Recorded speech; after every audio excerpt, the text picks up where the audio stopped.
Nani correct ట్రాక్లోనే వెళ్తున్నారా? అదేంటి వరుస సినిమాలతో పాటు 100 కోట్ల సినిమాలిస్తున్న హీరోను పట్టుకుని ట్రాక్ మారుతున్నారా అంటారేంటి? అర్థం లేకుండా అని అనుకోవచ్చు. కానీ నాని నిర్ణయాలు చూస్తుంటే ఫ్యాన్స్ కు ఇలాంటి అనుమానాలే వస్తున్నాయి. ఒకప్పుడు ఎలా ఉండే నానిగారు ఎలా అయిపోతున్నారు అంటూ షాక్ అవుతున్నారు వాళ్ళు.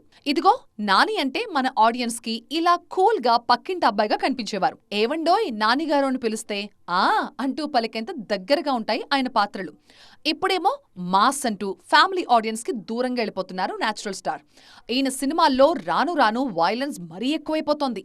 మొన్నొచ్చిన హిట్ 3 టీజర్ చూశాక వామ్మో అక్కడున్నది నానియేనా అన్న అనుమానాలొచ్చాయి అందరికి. యానిమల్ కి బాప్లా ఉన్నాడేంట్రా బాబు అంటూ అంతా ముక్కున వేలేసుకున్నారు. అర్జున్ సర్కార్ పాత్రను అంత సీరియస్ గా తీసుకున్నారు నాని.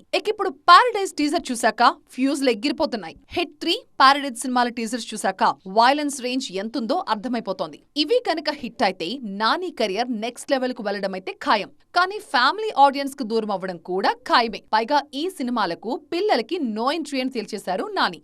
మరి ఈ సినిమాలతో నాని ఏం చేయబోతున్నారో చూడాలిక.